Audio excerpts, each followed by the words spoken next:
Hey guys, so today I'm going to do another ranking video, and this is going to be on my top 30 DOS games that I played on my channel. Yes, I'm a DOS boy. I grew up on DOS, and yeah, these are some of the earliest games I've ever played. Yeah, I mean, some of them, of course, I didn't play all these games as a kid, but certainly a lot of these games I grew up on as a kid. Always have fond memories of them.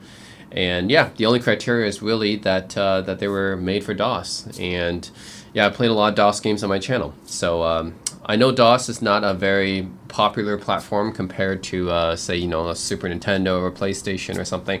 But yeah, I just want to highlight some of the great DOS games out there because I really do think that as a platform, DOS games, they may not be as well known, you know, as some console games and stuff, but I do think they deserve more appreciation, more love. So anyways, yeah, I'm going to make a list of my top 30 favorite DOS games that I played on my channel. So yeah, stay tuned. Right, so as always, I like to start off with an honorable mention for my ranking videos, and it's going to go to Normality here, which is a very, it's a very fun game actually. Funny and quirky, but it's fun. I mean, I had to mention it because like it's a first-person kind of point-and-click adventure title. Okay, so this is to use. This is yeah, I mean it's silly. I mean, like, look at that, right? That was basically your menu. Your inventory menu basically was the little doll guy. But yeah, you start off as a slacker. You play as a slacker, and very 90s, by the way. Right? very 90s, very messy room. CRT TV right on the floor there.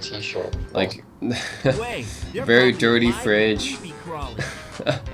Yeah, just it's silly, you know, and I like silly games. So yeah, this is your inventory. Actually, it's a piece of paper and everything. But your menu was this little doll. So, anyways, oh my God, a very stinky bathtub and toilet here. Like, he plays a slacker, and yeah. Anyways, just the fact that it's very silly. I had to mention it. I mean, yeah. I mean, it's not the greatest point-and-click adventure game, but still had fun playing this one, you know. And I think it's quirky, it's weird, it's quirky, it's fun. So I had to mention Normality. I think more people should check this one out as well. And I think the rudimentary like first-person perspective actually kind of helps the charm as well. Like, it's not. Yeah, this first-person perspective here is yeah, also very like emblematic of the mid-90s. Yeah, it's yeah, very low resolution and pixelated and everything, but hey, I still like it, you know. I think it's still very cool.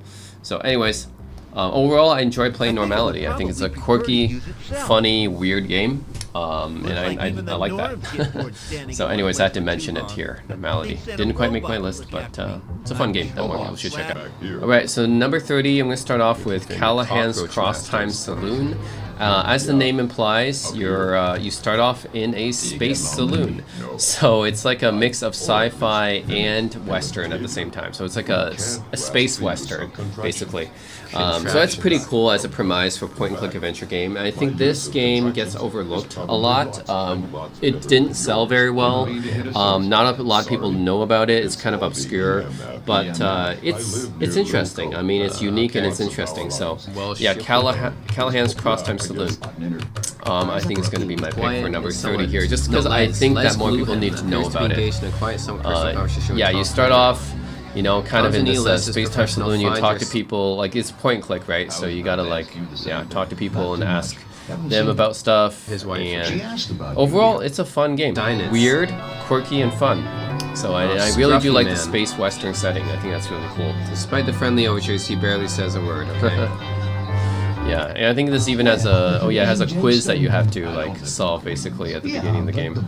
So, but yeah, you look like a normal dude. You look like a normal Midwestern dude, I want to say.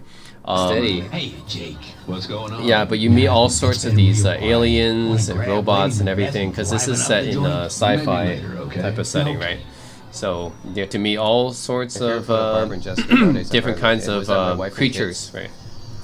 So. Anyways, I think it's more people need to check it out. It is a cool game. Yeah, just all the diverse cast of characters that you meet in this game. Man, right? imagine starting this game with like freaking 10 riddles to solve. Yeah, so you start off this game, you gotta solve 10 riddles already. So that's the thing. But anyways, very unique game, and I had to put on my favorite DOS games list because, yeah, I do think this game deserves more love and appreciation. Nothing. More people should check this one out.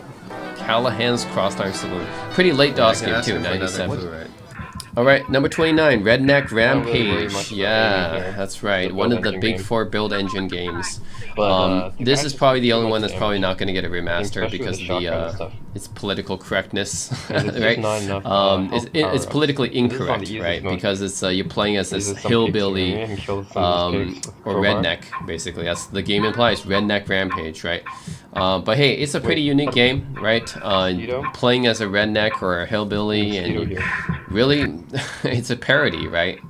Yeah, you have all these weapons that you would normally have if you lived in the boonies, I guess, in the Midwest, or the Appalachians, I guess, would be where this game is set. And yeah, I had a lot of fun with this game when I was a kid. Definitely doesn't take itself too seriously. Setting is unique. Premise is unique. Yeah, what can I say? It's a fun game. I don't think it'll ever get a re-release, but hey, you can play this one and the sequel, by the way. There is a sequel, Redneck Rampage Rides Again. And yeah, had good times, I would say. So, out of the big four build engine games, obviously Duke Nukem 3D and Shadow Warrior, I played more, but then Redneck Rampage after that. I played this more than Blood. Yeah, Blood is a good game, but I played Redneck Rampage more than that. I just love the, you know, the parody setting of this game. Yeah, look at this guy. Such a stereotypical, yeah, big boy there. Yep. Anyways, it was a fun game to play. I know it wouldn't fly nowadays with the political correctness stuff, but hey, it's still fun. So get a copy. It's abandonware, so get a copy and can still run it, I guess. So anyways, Redneck Rampage for number 29 here. And number 8, Superhero League of Hoboken by Legend Entertainment. Legend Entertainment made a lot of point-and-click adventure games back in the day. So the and this one is actually a combination point-and-click adventure and RPG. And yeah, you get to select, as the name implies, you select your own team of superheroes, but they're all parodies of superheroes, actually. So it's pretty funny, actually. Okay, what about the Iron Tummy? Yeah, like the Waxworks. They're all kind of parodies of DC superheroes, I think. So you create your team of guys there because it is kind of an RPG, but it's also point and click as well because you have the point and click interface here.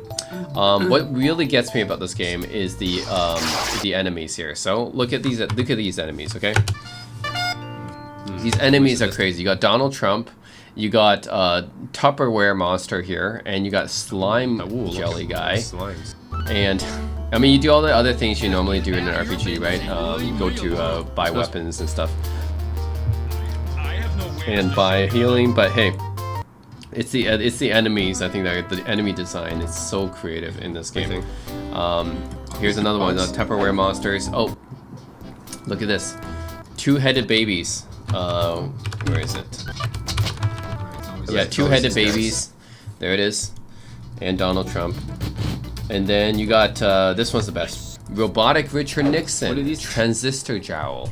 And also the Hamburglar monster. Yeah, with the McDonald fries and everything. Transistor Jowl? Yeah, here it is. And not the crook. And you can use superpowers, put animals to sleep. Animals to sleep. Yeah, so you got McDonald's hamburger monster, McDonald's hamburger mascot monster, I should say, and Robotic Richard Nixon. Oh man, you can't make these kind of and a McDonald's monster. Yeah, you can't make these these enemies up. They're really yeah, crazy. So anyways, really reflects why I love this game so much. It's so funny, doesn't take itself seriously at all. Oh. Yeah, I don't have anything to fix it with. you got a non-working computer. It's a 90s computer, obviously, surrounded by candles. I know they're worshipping a computer. Yeah, they're worshipping computer. I mean, this game just doesn't take itself seriously, and I love it for that. Anyways, very, very funny game. Both, yeah, nice point-and-click adventure and RPG, and yeah, I love playing it. It's not like the greatest, but hey, it's unique and it's funny to me, so it has to be on my list. Alright, so number 27 is Beneath the Steel Sky, one of my favorite point-and-click adventure games. It was actually in my top 10. Yeah, it's a great one. I mean, I love the cyberpunk setting of this game, and of course the writing, the dialogue, the humor. Yeah, just everything is done really well in this game. Classic 2D graphical art in this game is great as well. The camera shot him. Damn. Yeah, so I mean, a lot of crazy stuff happens in this game, but what can I say? This game is like, I can just enjoy these really old school point-and-click adventure games because just love how much charm they have, and the dialogue and the humor and everything is just great. So, anyways, Beneath the Steel Sky definitely really up there for me because I do love the cyberpunk setting. And the graphics, and of course aged really well actually. And writing, dialogue, everything's really great. It's just an all-time point-and-click adventure title. For those of you guys who haven't played Beneath the Steel Sky, definitely check it out, especially if you're into cyberpunk adventure games. Because I would consider, I would consider first of all Blade Runner. Blade Runner the game, of course, is what I'm talking about. Blade Runner and Beneath the Steel Sky. What about that shell? These are like the definitive cyberpunk point-and-click adventure titles. Rise of the Dragons up there as well. But yeah, I would say Beneath the Steel Sky and Blade Runner, these two. Yeah, if you're looking for a cyberpunk point-and-click, yeah, these are the ones to check out. Just love it. Graphics and art design is superb. So really makes me feel like, you know, you're in this world. Yeah. Anyways, yeah, Beneath the Steel Sky has to make my list here. One of my favorite DOS games and one of my favorite point-and-click adventure titles. And then you have this little robot guy with you as well, who's a little bit annoying. So there's that as well. Alright, so I have to have a Tex Murphy game on my list. I love Tex Murphy.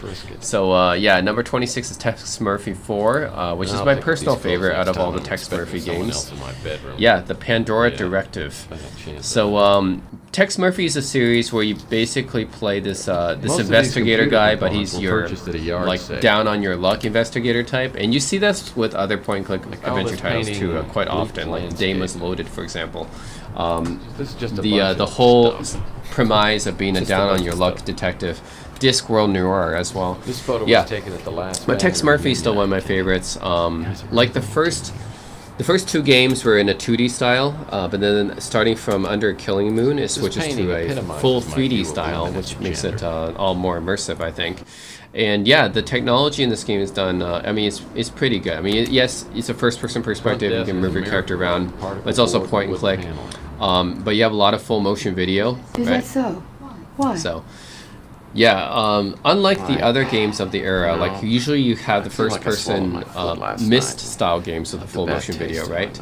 But in this game, it's not exactly like Myst. It's really just, yeah, it got a lot of humor to it, a lot of satire, and yeah, it's just overall a lot of fun playing this game. Love the humor in it, and you have dialogue options. It's got more interactivity than the other first-person point-and-click adventure titles of the time, I would say. Yeah, a lot more interactivity. So also this very unique graphical interface as well. Believe it or not, he's pretty soft underneath. Chelsea's yeah, so you go around like investigating and questioning people, interrogating people, and everything. I mean, the main actor actually plays Tex Murphy pretty well. I mean, he's been in all these games. This place. But yeah, I know there's 5-6 games in the series, but I think 4 is still my favorite. And this is actually set in Neo San Francisco in the future, so it's also got a cyberpunk setting as well. And I love cyberpunk setting, so it's another thing going for it. I love the cyberpunk setting and the corny, campy humor in this game. I love that. Yeah. Pandora Directive. I think Under a Killing Moon is really good too. That came close, but I still might take Pandora Directive over it.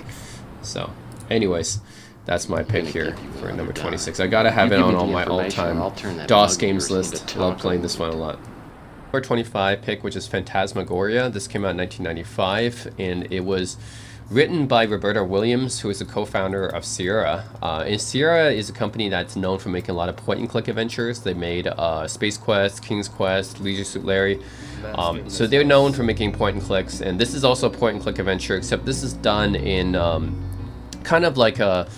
I forget what they call this technique, actually, but it's like you photograph actual like person or object, and you like, yeah, you put it on the sprite, and it's like what Mortal Kombat does basically. So you can tell like this character here, this girl looks, you know, she looks like a human girl, like a photo, right? You took like a photo or video and you put it onto the sprite itself. I think that's however they did it. They took an actual human person here, like an actor, almost like an FMV, and then they took video of her and put it on her sprite, so that when you move around, the character is like actually like a, you know, like a human looking person moving around instead of your typical like bitmap sprite. So that's what's different about this one compared to the earlier Sierra games, is this one is done in, yeah, the characters look like basically like their photos or videos attached to them. So they look like actual, you know, humans moving around. And it's horror based as well. So you start in this haunted house and you click around, and it's almost like your typical point and click adventure. And I like it because it's also done in this campy like B horror movie style. So I think it's just it's overall fun game to play. I think you can get it on GOG right now, but yeah, I do recommend it for fans of campy B horror, because it definitely gives that vibe. It's like, you know, actually FMV videos, like FMV games in the mid-90s just kind of feel that way. They all feel campy to begin with. But yeah, this being like kind of like a campy B movie point and click adventure, and then you have the you know, the FMV stuff in here as well. Yeah, so yeah, you have like this FMV stuff from the mid-90s, which were popular back then, and most of these FMV video games from the mid-90s were low budget, and therefore they do feel campy in nature. Like, yeah, they're low budget and they're not like meant to be like yeah, not high production in any way, but just had fun playing this game. I think it's a really nice, yeah, to me, I actually like a lot of these old school FMV video games, because they do have that campiness to them. But anyways, Phantasmagoria, yeah, it's got this campy B horror movie vibe to it, and it's a point and click as well, which I do like a lot of point and clicks. I think that is one of the strengths of DOS games. A lot of the point and click adventures came out for DOS, and I think that's one of the best genres on the platform, actually. If you want to think of DOS as a platform, and I guess people do because Retrobox lists it separately as a platform, I think point and click adventures is one of the best strengths of DOS games. So yeah, Phantasmagoria number 25. So number 24, I have Leather Goddesses of Phobos 2. So this is another point and click adventure game, came out in 1992. It's actually the sequel to an earlier text adventure game. But this one is a full point and click with graphics and everything. I think the first one was released in the 80s, and it was like just a pure text adventure. But I mean, just look at the name of the game, Leather Goddesses of Phobos. I mean, it's quirky, right? It's another one of those campy. This one has a campy sci-fi vibe to it. So if Phantasmagoria has a campy horror vibe, this one has a campy sci-fi vibe to it. So I do like this game. Again, another kind of yeah, campy point and click adventure game. This one's definitely not very well known at all. In fact, I don't think you can actually buy it anywhere. You actually have to get it from Abandonware or something. Yeah, myabandonware.com, I think, is where you had to get it. Because yeah, it's not very well known. But it's a yeah, it's a nice campy little sci-fi point and click adventure. And because of the Leather Goddesses of Phobos, you guys can maybe tell like there is definitely some more sexiness in this game, I would say. So not only is it this sci-fi campiness to it, but there's some more like sexy stuff that goes on in this game, I guess. Like here, I'm like, oh, like here, like the tentacles just take out this girl. Prostitute girls, I guess. Wild Wanda. And then this is going to like a DJ station here. Yeah, just the whole vibe of this game is pretty funny. Some of the dialogues is funny as well. I think in oh yeah, you have the option to kiss girls here in this game. So like this one is like, you can even be kind of like an early dating simulator-ish. Like you see these girls, you can like just give them a kiss if you want to. I guess you've seen Invasion. Yeah, so you see like these sexy looking girls here. Yeah, I mean, it's kind of along the Leisure Suit Larry vibe. If Leisure Suit Larry was in first person and then it was in sci-fi as well, then you kind of get this vibe along with them. So And it's like set sometime, you know, in the 50s and 60s. So it's got that 50s, 60s, campy sci-fi humor, and overall, yeah, it's an overlooked game. Not many people know about this game, but it's definitely a fun point and click, I think. So if you guys are into sci-fi, campy humor with some sexiness to it, check it out. The Goddesses of Phobos 2. Alright, number 23 is Witch Haven. Witch Haven is a first-person shooter game, although it's I don't think it's like really like a shooter, but it's like more of a first-person dark fantasy type of game, kind of like Heretic and Hexen. Although I've played Heretic and Hexen more, which is why this one is like lower on my list. I just haven't had as much time with Witch Haven, but I do like it. I like it as much, you know, in the same vein as Heretic and Hexen. Essentially, it's got this dark fantasy vibe to it. You use these fantasy weapons. So yeah, the reason why it's first-person shooter, but I hesitate to call it the same as other first-person shooters because you don't like wield like modern guns or anything like that. They're dark fantasy weapons. Like you got like a mace, a sword, and stuff like that. And the first Witch Haven is good. I like the second one as well. But I think I enjoyed playing the first one a little bit more, I think. So I think my playthrough is a little bit longer in the first one. So I'm just going to put the first Witch Haven on this list. Even though I think the second and the first one are both pretty much equal. Anyways, I just put the first one. I think I played this one a little bit more than the second. But yeah, if you guys like Heretic and Hexen and the dark fantasy, like DOS first-person shooter vibe, then definitely check out Witch Haven. Again, I think you'll find this on GOG. You kill a lot of fantasy monsters, right? So all these fantasy monsters, they definitely look a bit different. It's 1995, so it came out about the same year as Hexen did, but the sprites definitely look different than the enemies in Hexen do. So anyways, yeah, I still think it's a cool game. So even though I didn't play as much as Hexen or Heretic did, but still, I think if you guys like the dark fantasy first-person 90s shooter type of game, then yeah, check out Witch Haven. I think this is pretty solid. Yeah, for fans of Heretic and Hexen, basically, it's pretty much similar vibe to those games. Yeah. Number 22 on my list is Biomenace. So for me, I had kind of a dilemma picking which platformers should I put on this list, because I played like a lot of Apogee platformers, because they used to come on the software CDs, right? The shareware CDs, right? I should say. Yeah, a lot of these Apogee platformers came, and Epic platformers as well. Although I don't have Jazz Jackrabbit on this list because I actually prefer the second one more, which is not for DOS. But anyways, out of the Apogee platformers, I think Biomenace is definitely one of the ones I enjoy playing the most. Just have a lot of good memories with this game. You play this game, a guy Logan, I think, and yeah, he's almost like this Rambo Contra type character. Like he just likes to shoot stuff, blow things up, and rescue people, right? So that's what he does. But yeah, you guys might think this just looks like a typical platformer or anything like that, but for me this is a sentimental list. I'm just picking the games I enjoyed the most as a kid, essentially, because this is how I played DOS games is mostly as a kid. And Biomenace is definitely one of the ones I enjoyed the most from Apogee. Yeah, I think you can still get it from Steam, although it's like not a game that really gets acknowledged that much. So Apogee made a lot of platformers back then, a lot of ones just really like this, like this Cosmos, Cosmic Adventure, Hocus Pocus. Yeah, there's definitely, they made a bunch of platformer games. So this one just might have got lost in the shuffle, but I do remember playing through this one quite a bit and beating the game. Help me out. Yeah. And like if you go back to play it now, it's actually pretty difficult, because like a lot of games back then are actually difficult by today's standards. Like they don't hold your hand in any way. But yeah, I definitely remember playing this quite a bit. You get the standard power-ups, you gotta rescue people, get key cards and stuff. You gotta backtrack to go here or there.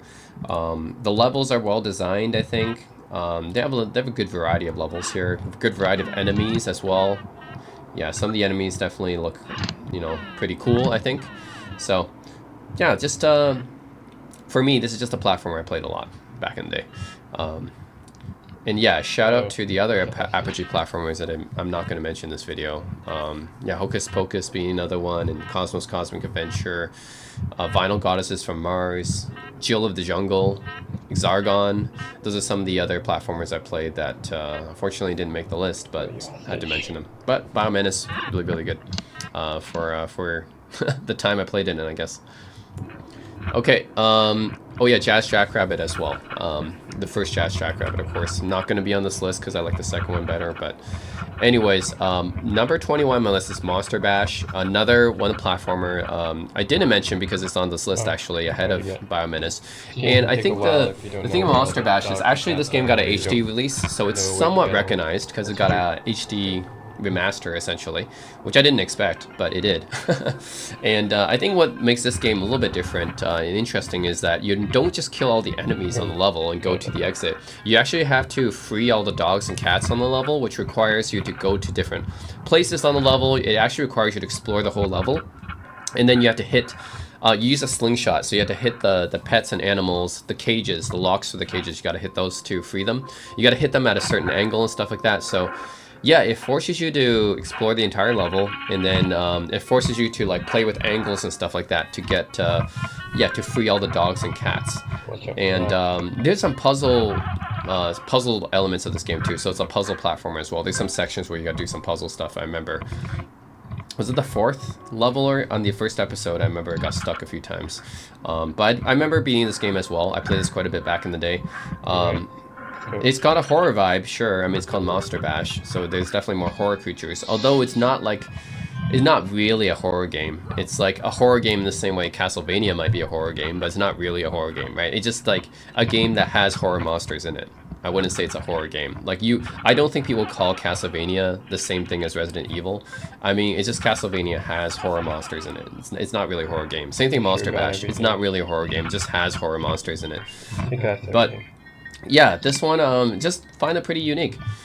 You don't just kill all the enemies and go to the end of the stage. You actually have to free all the dogs and cats and animals and stuff like that before beating it. And oh yeah, I remember I couldn't get past this boss. Actually, I think I played the HD version a bit more than the original playthrough.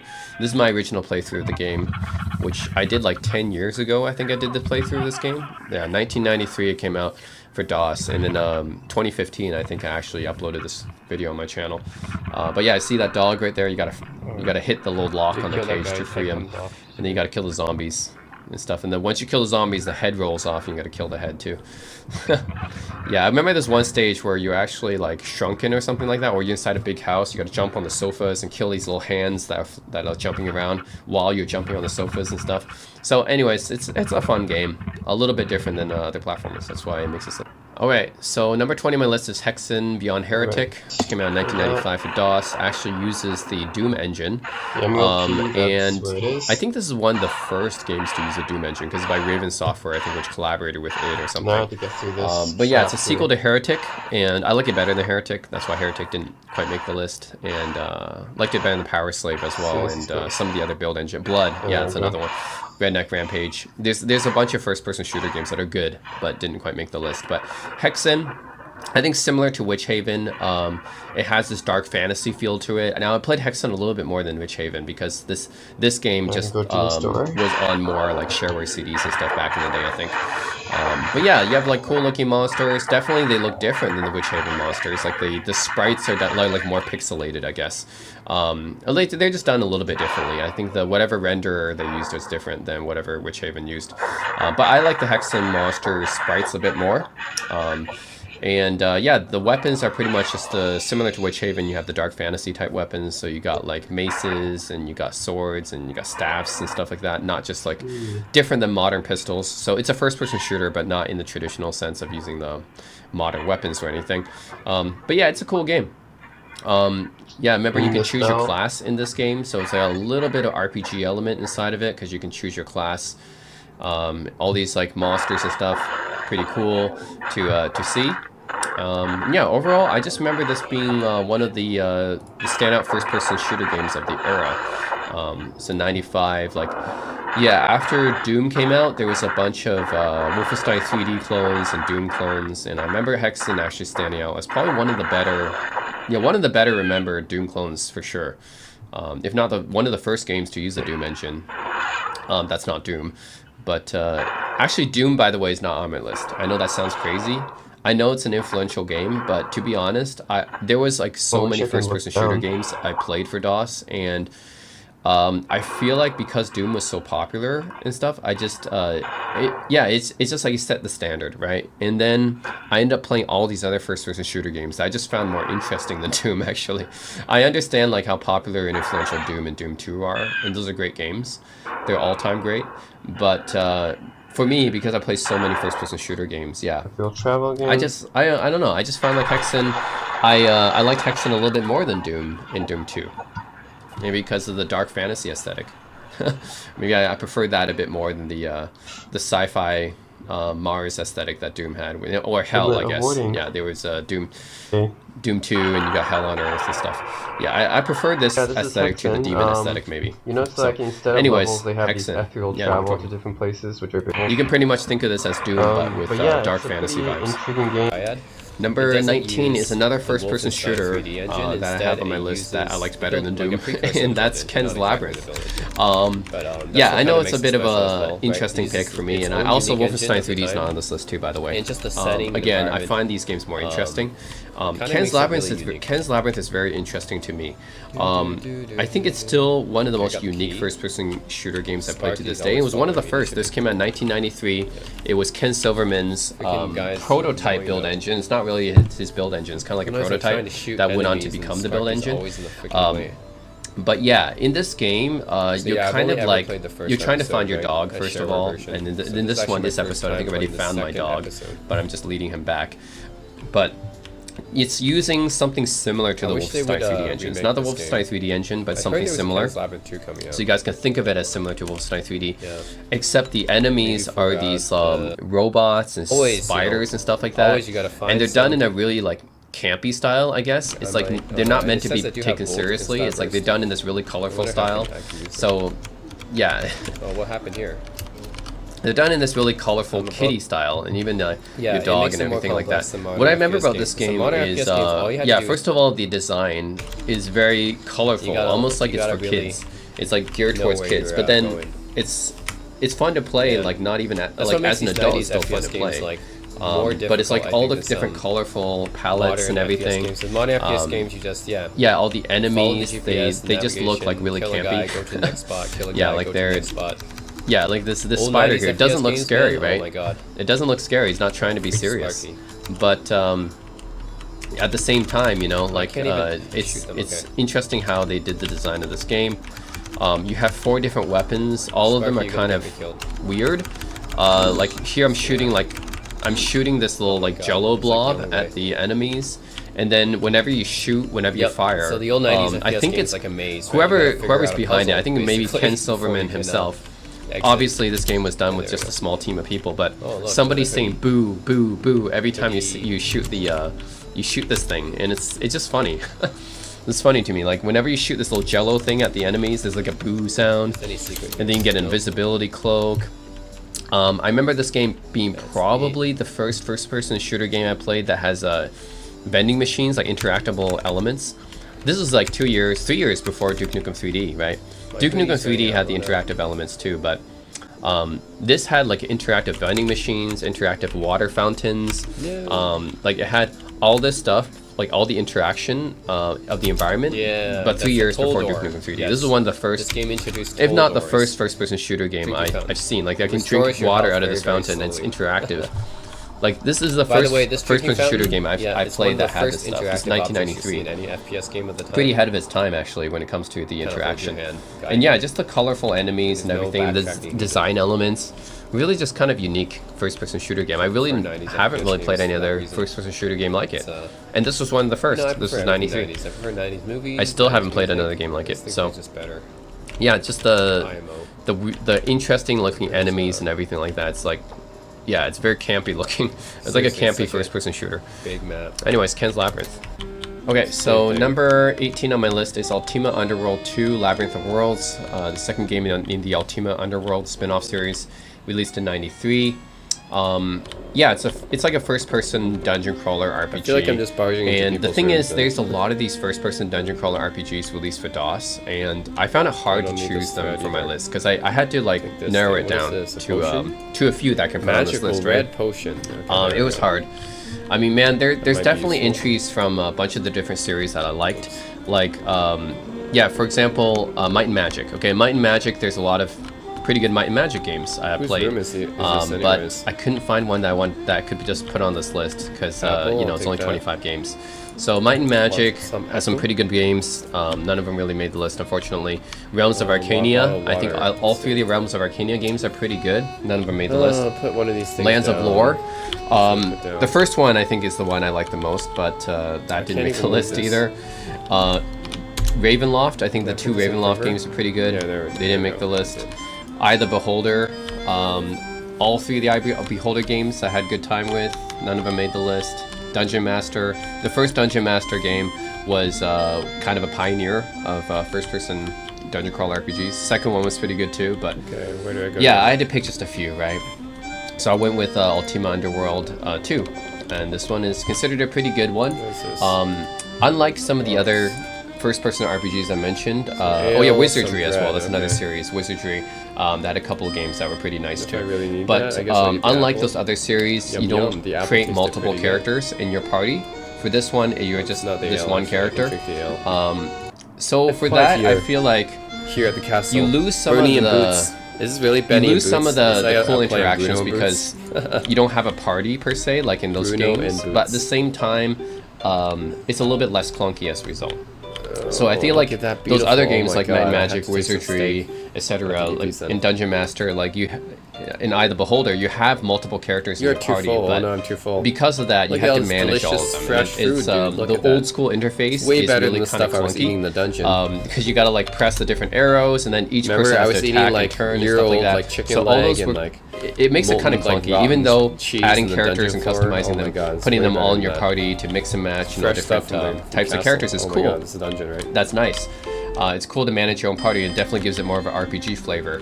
But at the same time, managing multiple characters in these first-person dungeon crawler games is kind of clunky. So, anyways, Ultima Underworld, you don't do that. You just focus on this one character. Elder Scrolls Arena did the same thing. You just focus on this one character that you create. A little bit less clunky. You don't have the clunky movement controls anymore where you had to press on the arrow to move. That's very old school, but you don't do that in this game. So, yeah, overall, I think Ultima Underworld 2 is a pretty solid dungeon crawler RPG. Especially if you guys like the old school first-person style RPGs, and I know this one you don't get to create a party of people, but at the same time, I think it's less clunky as a result, more streamlined. So you get you know, overall better gameplay experience. I think Man, not having to now deal I with all kind those of party want members. to fight some monsters, but I have no idea. Anyways, how I'm to just get saying out. about the early wizardry Might and we're Magic again, style, this where you had to like press the arrows to move your character and stuff. That's This is pretty the place to clunky, forge right? a weapon. Anyways, yeah, Blacksmith or Ultima whatever. Underworld 2 on my list. So the other first-person dungeon crawler type RPG I want to put on my list is Daggerfall, which came out in 1996. This is one of the later DOS games on my list, and Daggerfall is really well done too. It's the second game in the Elder Scrolls series. It's a very massive game when you're talking about the amount of dungeons that you can actually go into in this game. 3D graphics are pretty nice for the time. Again, just like with Ultima Underworld, you only focus on one character. You don't create like a whole bunch of characters in your party. And for that reason, again, I feel like it's more streamlined and less clunky as a result. And you don't, the controls and everything are a little bit, more, they're just more streamlined. So it's more similar to your modern first-person shooter games in that sense. It's not exactly still the same, but yeah, I think it's easier for a person to pick up and play this Daggerfall compared to say like Dungeon Master or Might and Magic or Wizardry, right? Those games like would definitely feel more aged by today's standards, but Daggerfall not quite as much. Yeah, I mean, it still looks like an old game, of course, but I should have the staff equipped now. but I think it definitely aged better compared to those really old school what's this mutated? 3D It's like dungeon crawlers a with bunch of multiple severed people in the heads, party, oh no. etc. Oh shit. Oh. Oh man. Rest. But yeah, I remember Daggerfall just being like, it's just a massive game to play. You know, along with all the other Elder Scrolls games, you yeah, you need to put a lot of time in it. It's a huge time sink. So if you guys have a lot of time and you like the other Elder Scrolls games, or if you like Ultima Underworld, because actually this game, Elder Scrolls Arena, which this game is built off of, took a lot of inspiration from Might and Magic and Dungeon Master and Wizardry, so those types of games, and ultimately Ultima Underworld as well, I think. Yeah, because Ultima Underworld was a pretty influential first-person dungeon crawler RPG, so. Yeah, this game took a lot of inspiration from those games, and I just feel like it's, you know, the gameplay is a bit more streamlined and everything. It's not quite as clunky compared to some of those older ones, and yeah, if you guys like Elder Scrolls, first-person fantasy RPGs, then you're looking for an old school one, then Daggerfall might be on your list. Definitely a lot of playtime, ton of dungeons here. Overall, very well done. So. Anyways, Elder Scrolls Daggerfall on my list for number 17. Okay, so number 16 on my list is Rise of the Triad Dark War, which came out in '94, I believe. And this was one of my favorite first-person shooter games of the era. I remember because first of all, you have these dual pistols, right? Which I think was the first time I ever saw dual pistols in a video game, like in a first-person shooter game. It's just cool wielding two pistols at the same time. They call this John Woo style. You have these floating platforms, which is pretty cool. It's done it's like a futuristic sci-fi type of vibe for this game as well. And you can create like custom maps in this game. I remember this being one of the first, I think it was the first game I played LAN on. Yeah, this is one of the early LAN games. I think this was for the first game I ever played like a LAN multiplayer match with my brother, was Rise of the Triad. And super fun too, because you have all these like cool weapons in this game and everything. Yeah, this what the heck, I'm flying around in this one. I think there's like a dog mode where you turn into a dog. There's all sorts of like all the weapons. The crazy weapons in this game. Funny sound effects when you hit the enemy. Like the guy says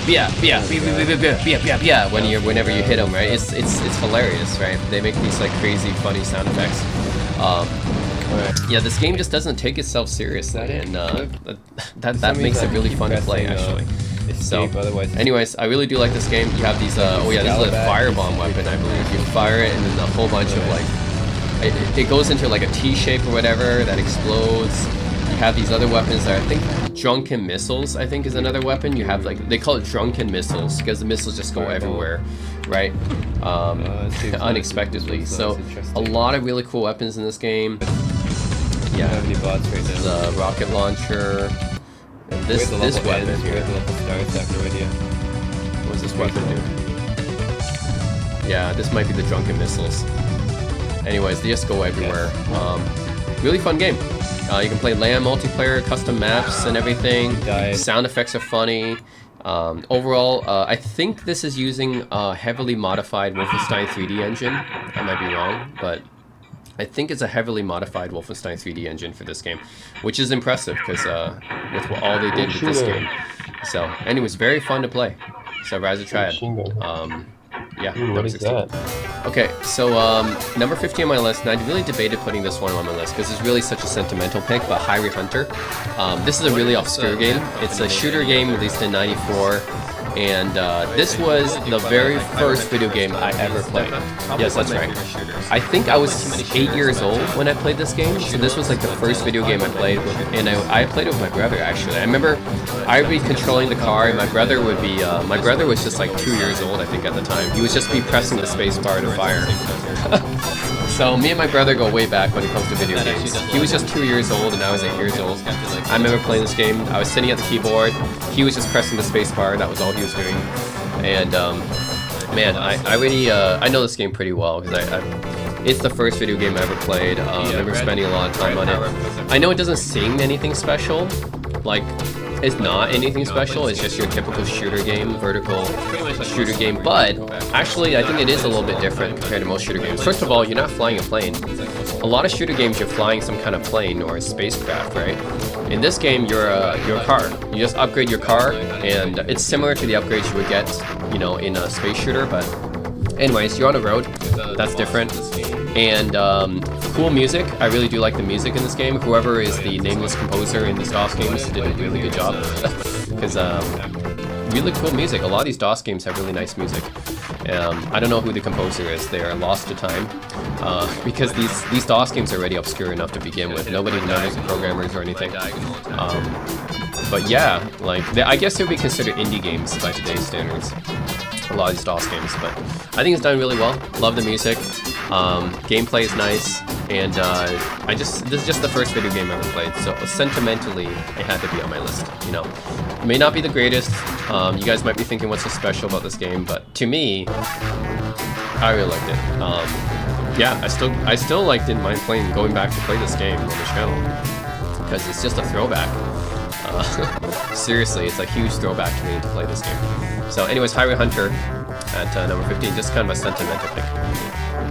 But I think it's a pretty solid shooter game in its own right. If you guys want to check it out. It is obscure, so you can't really buy it anywhere. But yeah, you can just download it, I think, from Abandonware, probably. Okay, number 14 is Quest for Glory 4 Shadows of Darkness. I think I mentioned this game a few times on my channel before. It's one of my favorite... it's one of my favorite Western RPGs of the era. And it's my favorite Quest for Glory game. Quest for Glory is like a series of point-and-click RPGs, essentially, that Sierra made. So you guys might be noticing it does play similar to King's Quest, and that's because essentially what Sierra did was take King's Quest, but give it more RPG elements. And then you get Quest for Glory. Really, Quest for Glory is like the the more RPG version of King's Quest. But what I really love about Quest for Glory 4 is this came out in '93 for DOS. I think it's the best game in the Quest for Glory series. I love it for the dark atmosphere of this game. So this game is it doesn't have. I mean, it's still got kind of the same charm and humor of the era's other Sierra games, but overall, it's got a darker tone. You start off like you wake up in this belly of some kind of ancient beast. So you're surrounded by skeletons, right? So this is where you wake up. You start off the game like this, in the belly of some ancient creature, and surrounded by bones and stuff. So it's kind of got this creepy horror vibe to begin with. And yeah, you just have to escape the dark shadows in the cavern. Okay, I have to admit that the actual combat isn't very good, but yeah, the combat isn't very good compared to your typical JRPGs of the time. I mean, of course, I think most JRPGs of the time would have better combat, but I think the strength of this game is more the narrative, the story, the atmosphere. This game has tons of atmosphere, right? You walk outside, and it's this dark landscape. Yeah, you don't see anyone, like. It's just this barren, desolate landscape right here. I mean, sometimes you might find like this nice stream of river, but you just feel this sense of loneliness, right? An overwhelming sense of like despair and loneliness when you play this game. And I really like it for its dark atmosphere, actually. I remember you go into this town, and even this town seems kind of disturbing. A lot of RPGs where the towns are very happy and cheerful and stuff, but not this one. This one, yeah.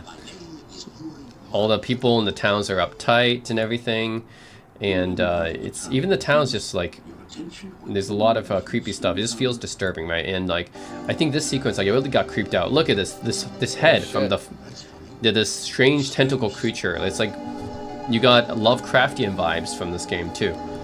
Like this octopus-like creature just comes to life and it starts killing you. See? He just comes to life and then he kills you.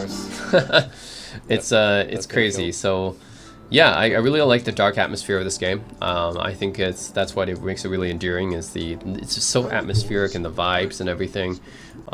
Anyways, Quest for Glory. Now, I've talked about this game a few times on my channel for my favorite Western RPGs of the era. If you haven't checked it out, go check it out on GOG.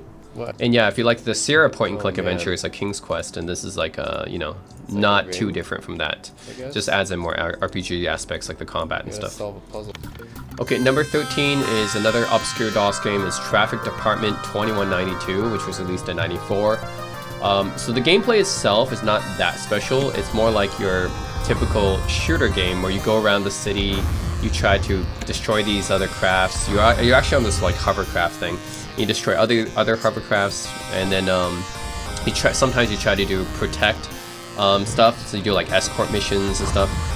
So the gameplay, like itself, I wouldn't say is that interesting or original, But what makes this game really really amazing for me is the storyline and the characters, because this game has a crazy storyline, has crazy characters.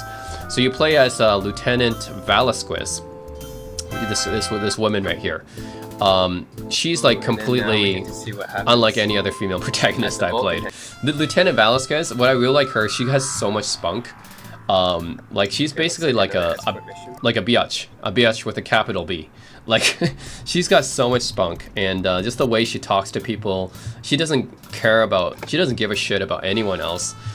She doesn't take any shit. She doesn't give a shit about anyone else. She's like borderline sociopathic and psychotic, I would say. Later in the game, she becomes even more so. So like, yeah. So you start off this game like just being like this, this really like bitchy type of woman. Later on in this game, someone tries to kill you, and you become part cyborg, and then after that, you become even more psychotic. And then you see other stuff happen in the storyline that's just crazy. Everything from sci-fi. There's mind control that happens in this game. There's cloning that happens in this game. Aliens come to invade. It's insane what happens in this game. Like the storyline is just nuts. So I think that's why it really endures me. Also the music too. I really do like the music in this game. Again, I'm not sure who composed this. It's some nameless DOS composer. I don't know who composed this, but amazing compositions. Whatever they did with this, just you know, like, yeah, for DOS games, like I think you just have to assume like what the end user has, like some kind of ad-lib card, Sound Blaster card, and then go to PC speaker if nothing else. But yeah, the way that the composer did, what they did with this game is pretty amazing. Like the ambience music, like the music just fits the scenes perfectly. Depressing music, you got that in the depressing scenes.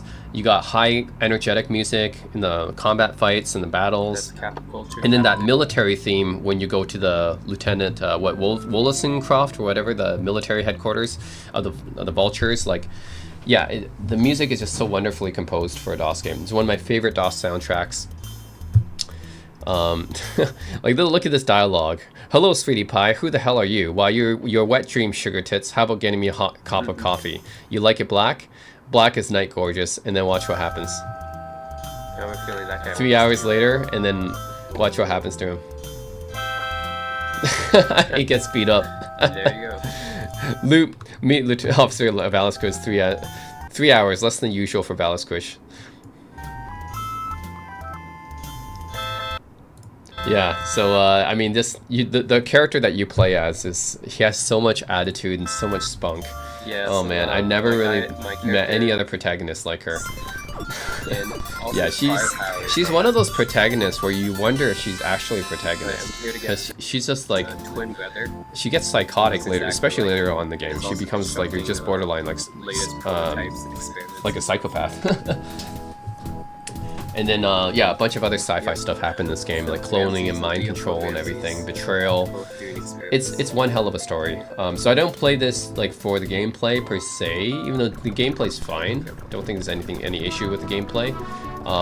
It's fine, but I play this for the story, because this has an insane story, like sci-fi story to it. So, and you play as one hell of a spunky character.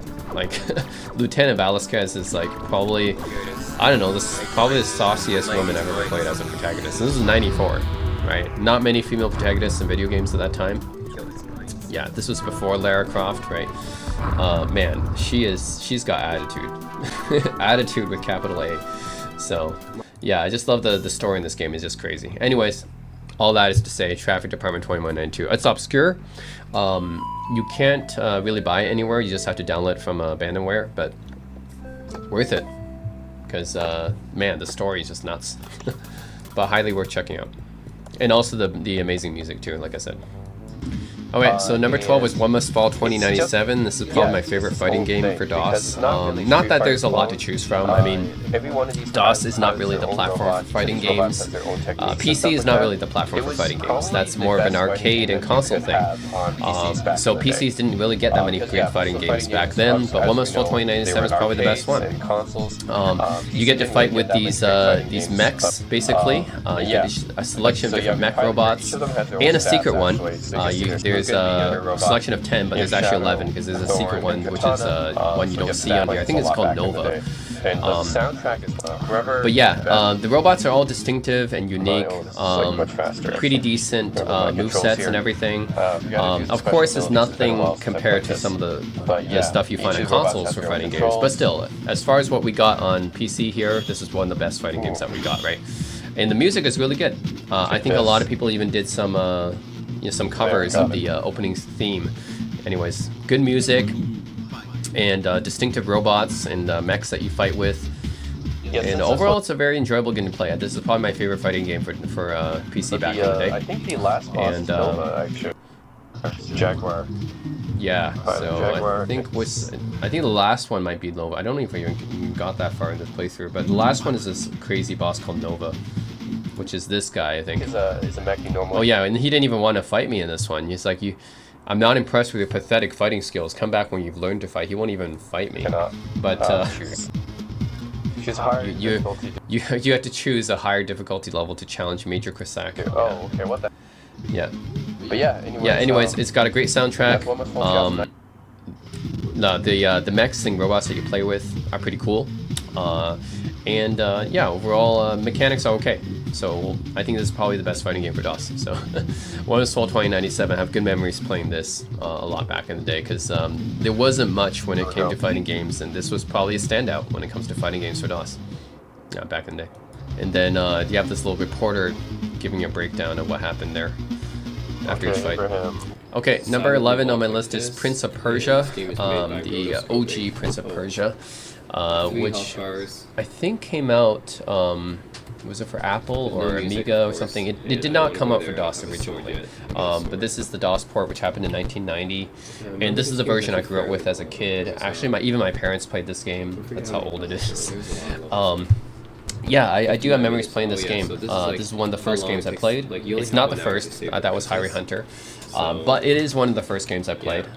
So what's great about the original Prince of Persia is, first of all, like, there's no, compared to the modern Prince of Persia games, right, like, it's so different. The OG Prince of Persia, no hand-holding or anything. You have a time limit to finish all the different levels, so you gotta save the princess, right? So after each time you die, the timer does not reset. So every death actually does kind of count. So you want to die as few times as possible because the timer does not reset. And eventually, if you run out of time, obviously you lose the game. So there's a time limit, and doesn't hold your hand in any way. You really just have to memorize where each of the booby traps and everything are. You got to be like absolutely precise in your jumping, as you can see there. You got to be very precisely jumping, or just automatic death happens. Yeah, a lot of places automatic death happens. But hey, you know, that's what makes this game, like, it's challenging, and it's eventually, like, you just have to learn this stuff, right? You learn, and then you get better at it, and that's what the thing is. It requires a lot of skill to be good at Prince of Persia. And I remember me and my parents playing this a lot back in the day to see just how far we can get. I forget how many levels there are, but we got, I think we actually did beat the game, but it took a lot of practice, right? Because a lot of it's just trial and error. And you got to be pinpoint precise with your jumping movements and everything. No! What are you doing? Yeah. See, if you mess up even one jump, it's just an instant death. You have to restart over again. The timer ticks down more. Yeah. So and then you do these sword fights, which also are not trivial. Like, you really have to. No sticky keys. No, fucking sticky keys turned on. Oh my God. Yeah. So. Yeah, these sword fights are not like trivial things. So like you actually have to, you know, do like, you parry. You had to like parry the different different stabs. Like, your opponent will thrust, you had to like parry it and stuff. Some of them have 3, 4, 5 health bars. Oh my God, that was terrible. yeah, so all in all, it's a pretty challenging game. But I do have good memories of it, and I think it's an all-time great game. So the original Prince of Persia, but I think Jordan Mechner, I think was the... You could think of this as an indie game in today's standards because it was really designed by one guy, just like Another World and some of the other games back then. But it was actually released also, like, that's a good reference because Another World and Prince of Persia are the ones that really popularized the cinematic platformer. So you can tell the way that the Prince moves, it's very cinematic. What they call by that is that it's very smooth scrolling, so that the way that the sprite moves is very fluid compared to like the jaggy movements of some of the other platformers of the era. So they call these cinematic platformers. Another World's like this, Flashback is like this, Prince of Persia is like this. Rotoscoping, I think, or something like that. They use that kind of technique. But yeah, it's a smooth scrolling, very smooth scrolling platformer. Yeah, I think it's a pioneer of platforming games. Like, you guys think of a Mario, right? Super Mario for consoles. That was a landmark platforming game. And on PC, I do think that Prince of Persia, the OG one, is one of the landmark platforming games.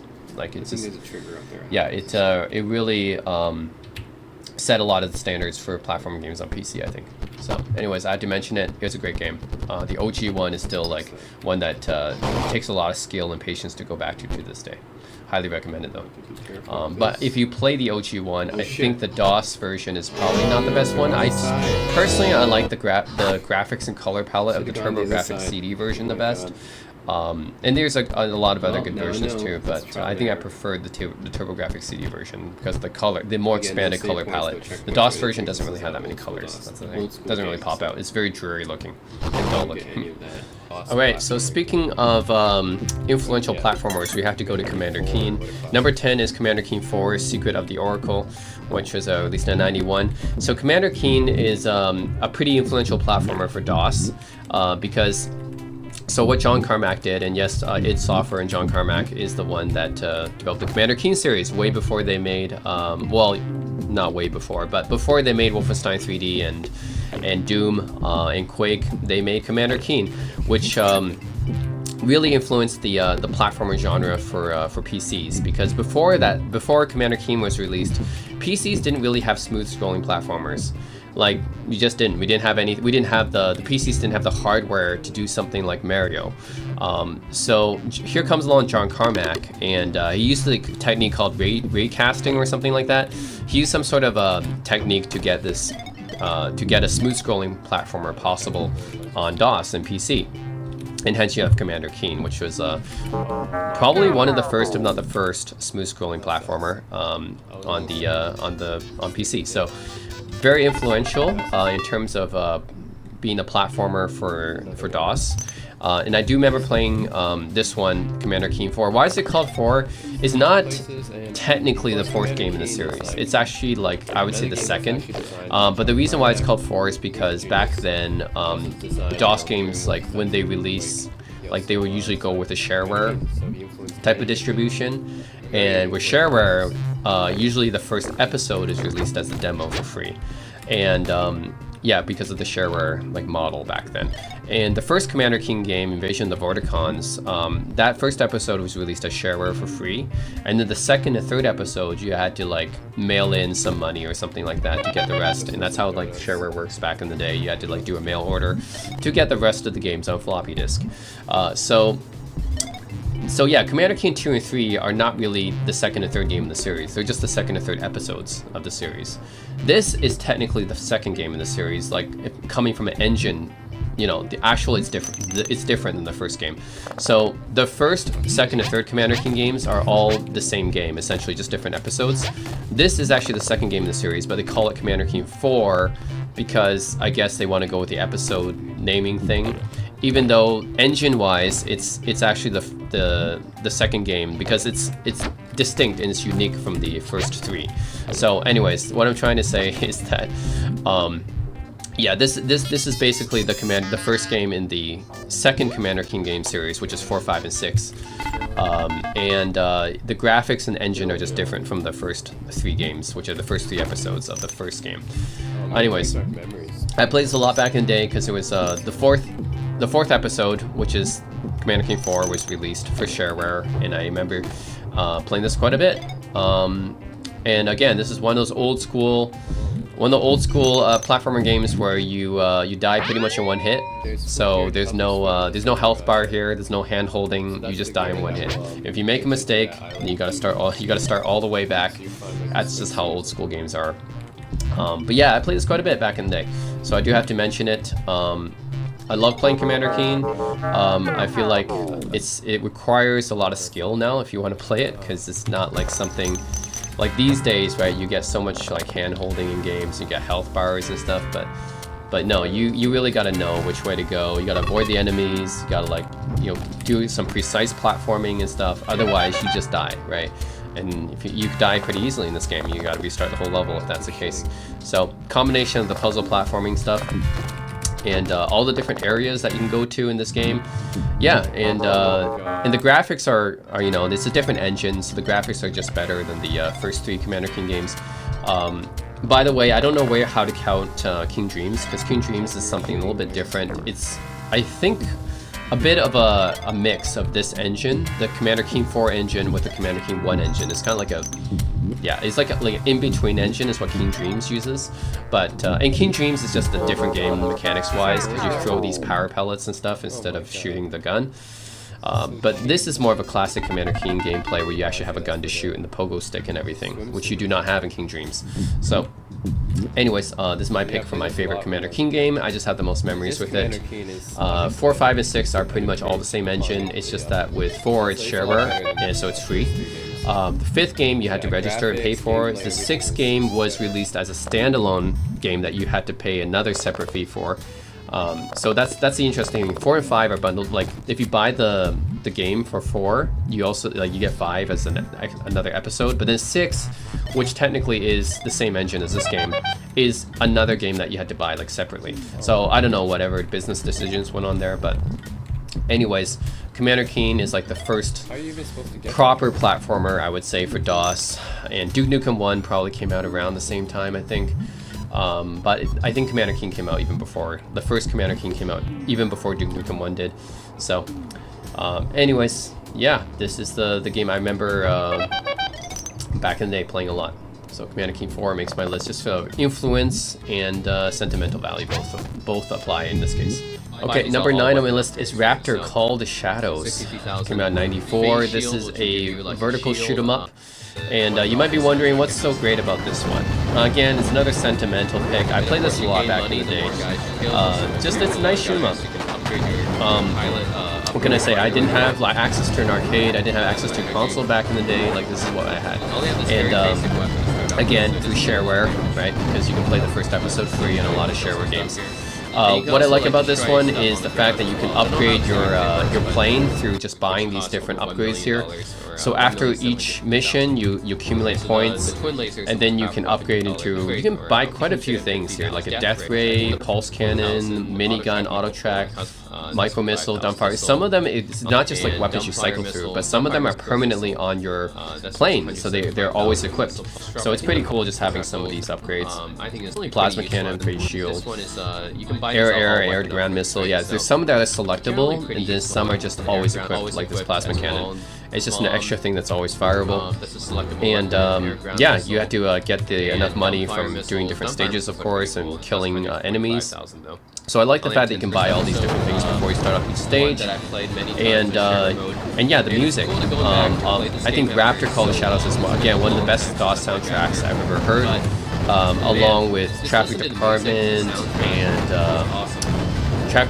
and One Must Fall. I think, yeah, those two were really good soundtracks, and then Raptor as well. And a lot of people actually did like rock metal covers of this theme music here. Yeah, that's how good it is. So again, one of these unnamed DOS composers, they did such a good job, despite the limited technology that we had back then. Yeah, it's got a really good soundtrack for all the different stages, but some are more memorable than others. And overall, just one of my favorite shooters. Still like to go back to this, you know, some days, and yeah, it still holds up. I think, like, if you guys are looking for a good shoot 'em up game, or shooter game like vertical shooter, then check it out. I mean, to be honest, I like this better than a lot of the console shooters. Like I played my share of like you know, when I was going through all my list of video games to check out, I uploaded those on my channel: Thunder Force and R-Type and Gradius and what's that, Ikaruga, right? Like all these shooters for consoles and or arcades technically, like Galaga, Galaxian, Xevious. Yeah, I went through all these different shooters. I still like Raptor. I'm sorry, like maybe that's just me being biased. I still like Raptor. I think this is just one of the best shooters I played. I don't know if that's my bias towards like just the games I played when I was a kid, but I don't know what happened to the music, the soundtrack, just the enemies, the design of the game. I just like Raptor a lot as a shooter. So anyways, that makes my top 10 list. Yeah, just one of my favorite games. And that's not to say like it's just because it's a shooter for DOS. Like Major Striker was pretty good. Killer Blaster was pretty good. Overkill was pretty good. There's like other good shooters for DOS. I just like Raptor the best of them. Turian as well. I like Raptor better than Turian too. So it's just my favorite shooter amongst all. Okay, so number 8 on my list is Shadow Warrior, which came out in '97 for DOS. This uses the build engine. And I like to think of Shadow Warrior as basically like Duke Nukem, Duke Nukem 3D, except with an Asian character and Asian environments. It just has a more Asian vibe to it. Yeah, like your main melee weapons is katana, and Lo Wang is the main character of this game, who is basically like an Asian Duke Nukem. He has like one-liners and stuff like that as well. Dual Uzis, which is again the John Woo style, right? Pretty cool. So yeah, you get the cool weapons. You got a ass-kicking main character with one-liners. It's basically Duke Nukem 3D, which is a great game that will appear later on this list, except with the Asian vibe and Asian environment. So, yeah, that's what we really like about Shadow Warrior. You got the interactable environment, just like you do with Duke Nukem. Screen is low resolution. If you think this game is low resolution, it's just... Yeah, so anyways, what else is there to say about Shadow Warrior other than this? It's Duke Nukem 3D except with an Asian character and Asian vibes and environment. Which is to say it's pretty awesome, right? What else to say about that? It's a great game, so... Definitely one of my favorite first-person shooters for DOS, Shadow Warrior. I remember playing this not quite as much as Duke Nukem 3D, but I do remember playing this a lot back in the day. It's just cool to have a video game with an Asian character as the main character. I mean, just don't see that very often in video games. So, yeah, not actually even these days you don't see it that often. Number 7 on my list is another point-and-click adventure, Space Quest V, Roger Wilco, The Next Mutation. This was released in '93 for DOS. It's actually my favorite game in the Space Quest series, which is by Sierra. Space Quest is, as the name might imply, it basically, they took the King's Quest series, but they made a sci-fi version of it, which is pretty cool. It has a typical... yeah, it has the typical like Sierra humor and vibes in it, which I really like. And I think it just Space Quest V compared to the other ones, it just had a little bit more of that humor, I guess, compared to the other ones. I mean, all of them do have good humor and good writing and everything, but just Space Quest V had a little bit more of it, which I really liked. Are you serious? And the fact that you start off on the spaceship already, like the space station already, it's a good environment to start off with. You do this aptitude test thing. And yeah, just the writing in this game is so good. it's really humorous. It's really good.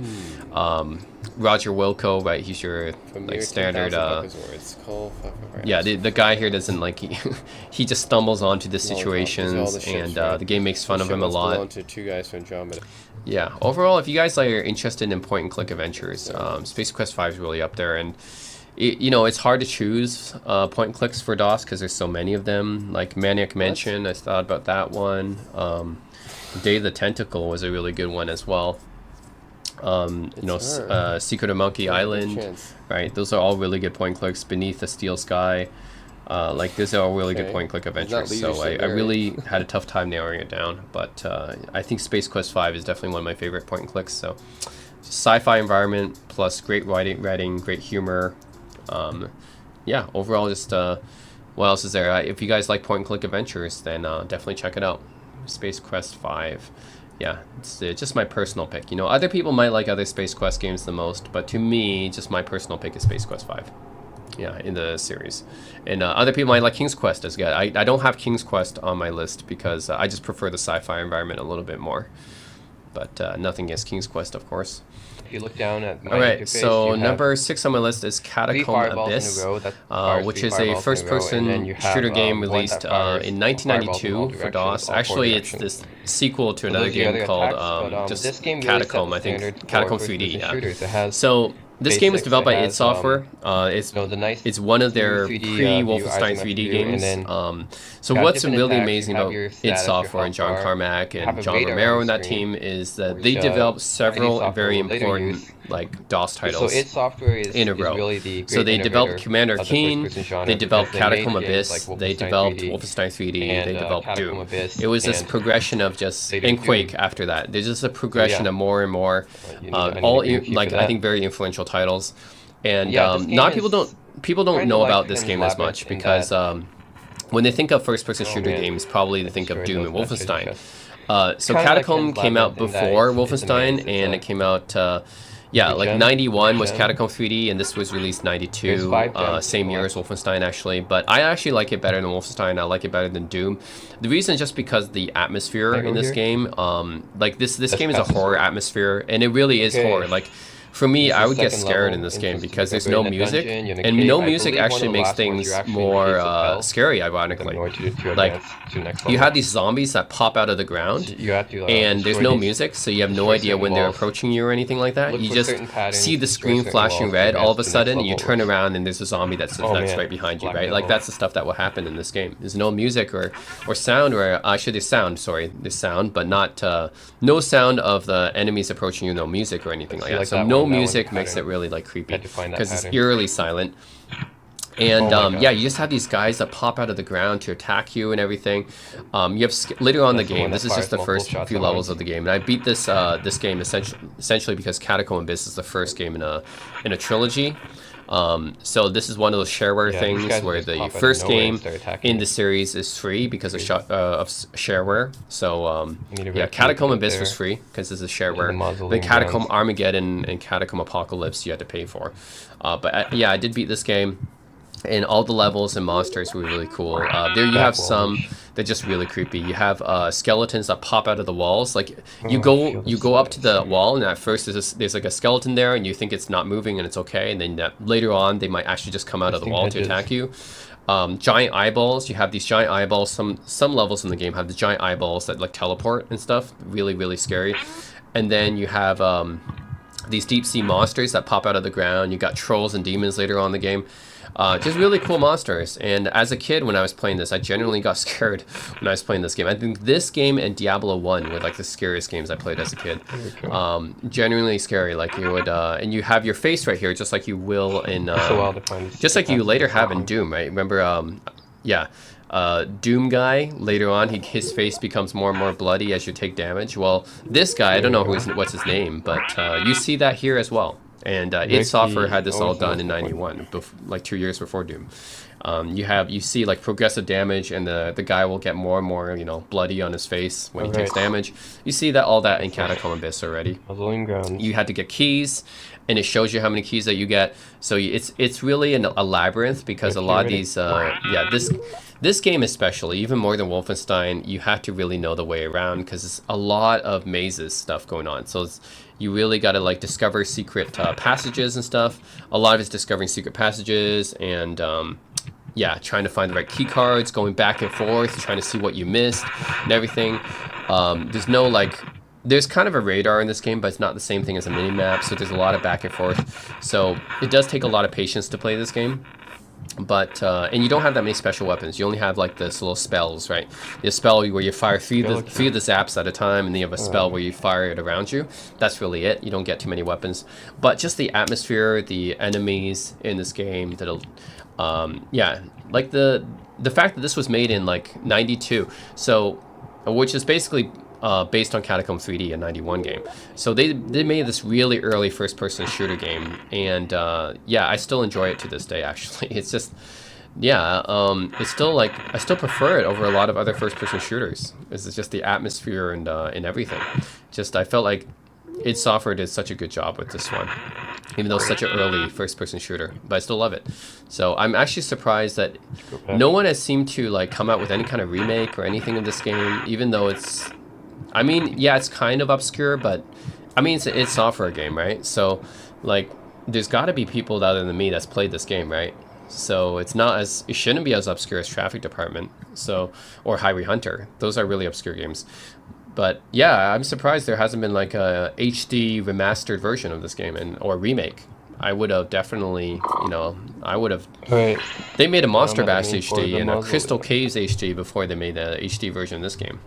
Anyways, I don't know. I just I think someone should make a remaster remake of this game. Primitive and stuff. Yeah, but it's to me like a really nice horror first-person shooter, really early one. As far as atmosphere goes, I think id Software did a good job. It's pretty good. It's still one of the best back in the day. So, anyways, have all these. That's Catacomb Abyss.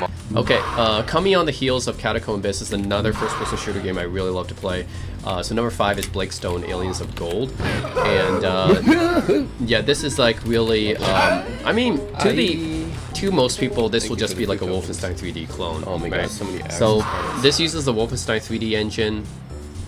Came out in '93, 1 year after, and it's essentially like a almost sci-fi version of Wolfenstein, and I like it better because I like sci-fi better.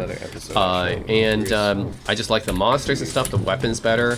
Like essentially, you can think of it as a sci-fi version of Wolfenstein. So yeah, you play as Blake Stone here, which is the name of the game, but yeah, you get some decent selection of weapons here. You get like some rifles, a rocket launcher later on. The monsters and everything, the security guards. I don't know, I just sentimentally, I played this game a lot when I was a kid.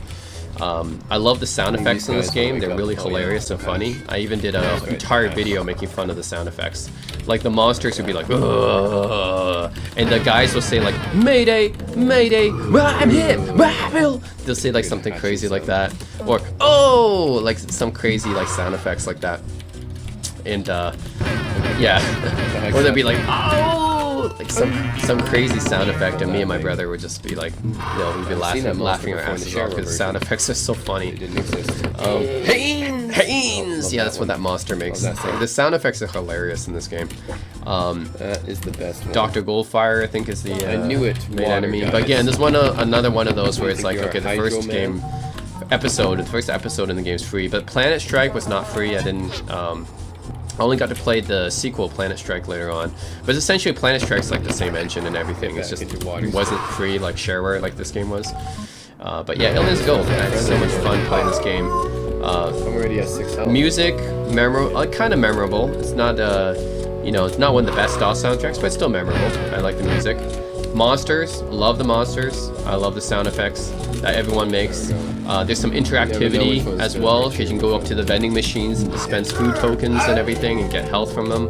So there's some like interactivity in this game as well, which is nice. Again, 2 years before Duke Nukem 3D had that. So overall, yeah, Blake Stone, man, it's kind of obscure, but actually I think you can still buy it on Steam. You can still buy it on Steam, so it's not like too obscure, I guess.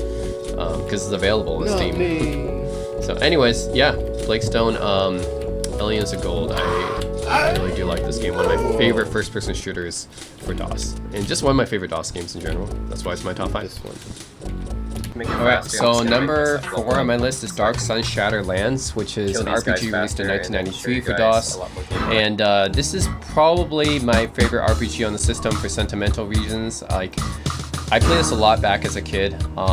And it was a great RPG. Like for Dungeons and Dragons games, this is actually one of my favorite D&D RPGs. And strategic simulations, which did a lot of D&D games for DOS back in the day. I think this might be one of their best. I mean, I know they made Wake of the Ravager as well, which I played later. But Shattered Lands is always going to hold a special place in my heart. Funny thing is, I don't know actually how I got this game. My dad just brought back the CD one day, and on the CD was Shattered Lands, and I don't know where he got it. I don't know how he bought it. He just brought it back home one day, and yeah, I played the hell out of this thing. It was great.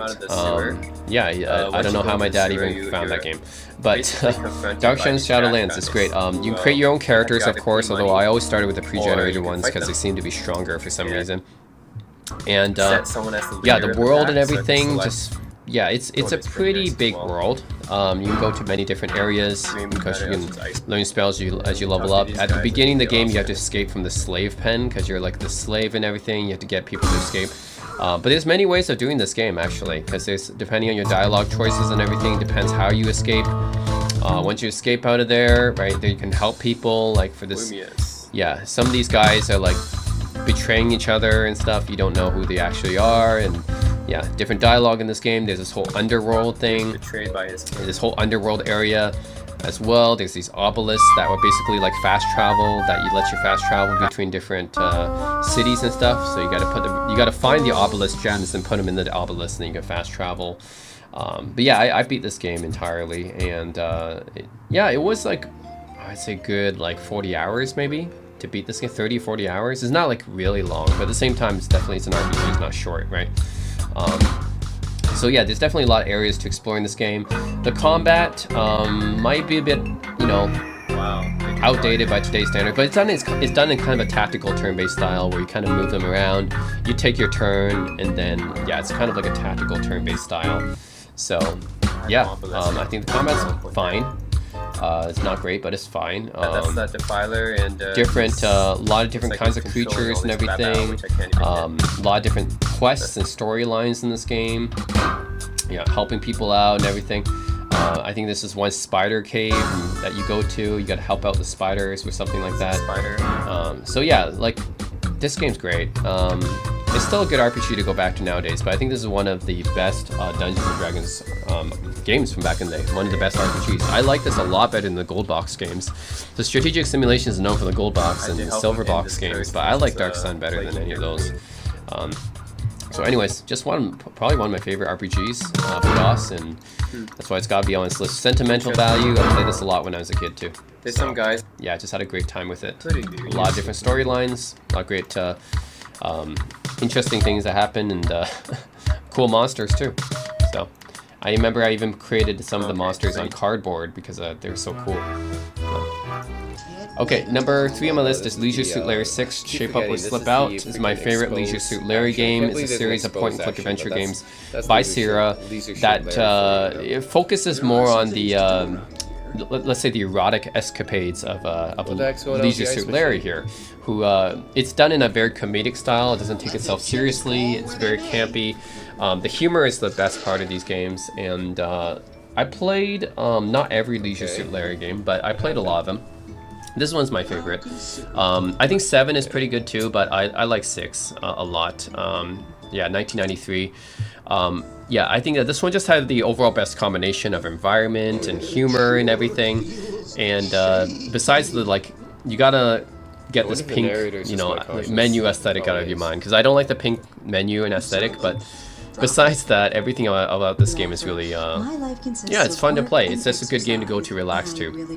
Right? You have, I don't think that this game could be made today.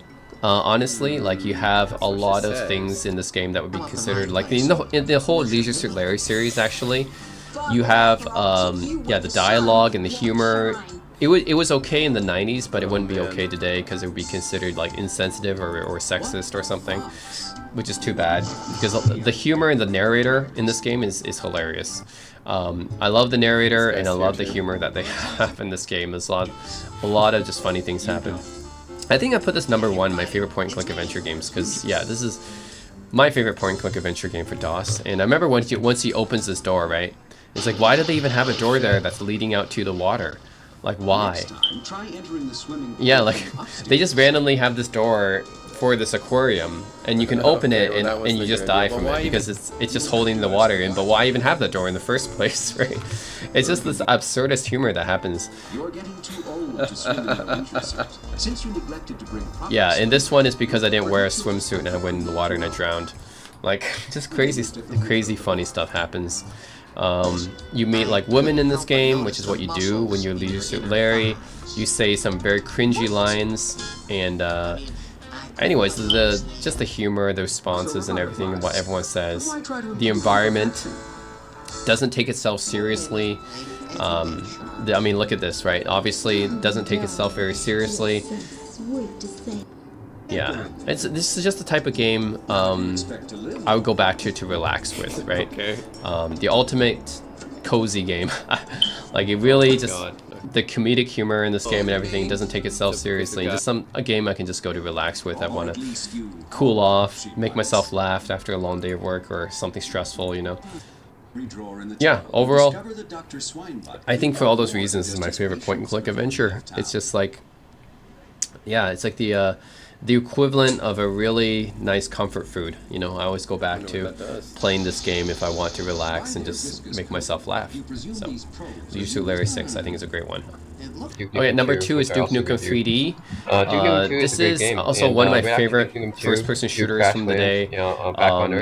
I think a lot of people like Duke Nukem 3D. It's the best known Duke Nukem game. And then this Rad gets shot down by probably aliens. by far.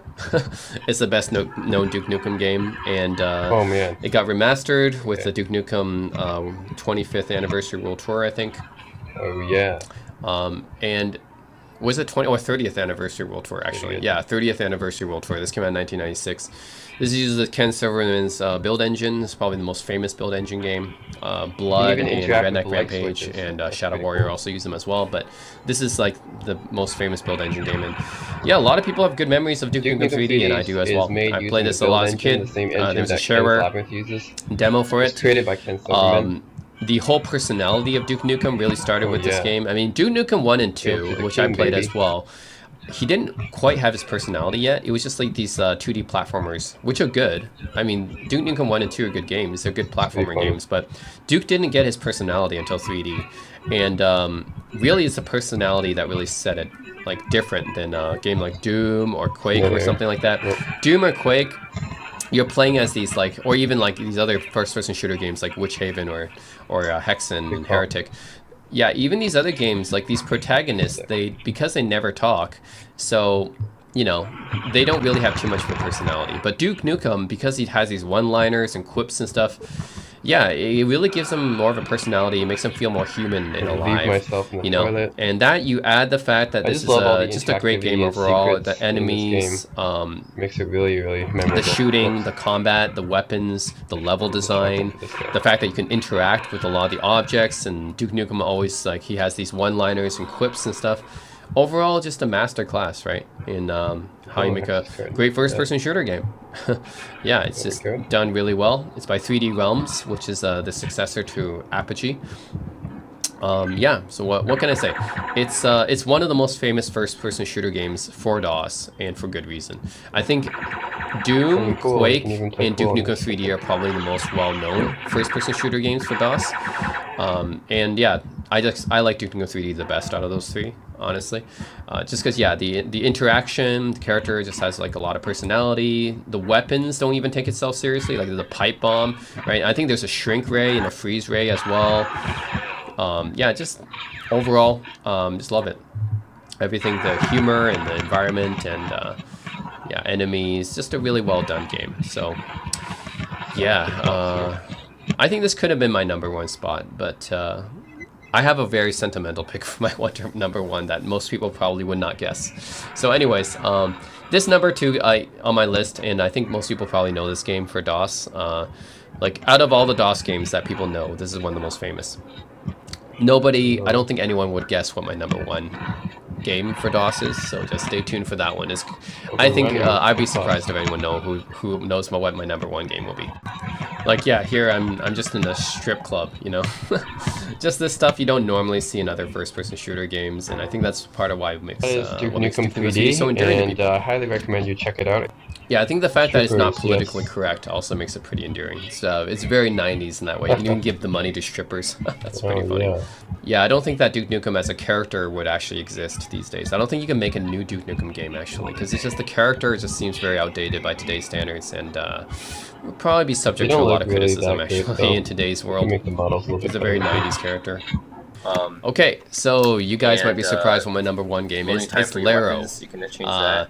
So this is a artillery game released in 1998 for DOS, and you guys can think of it as kind of like Worms, but also it's not turn-based like Worms is.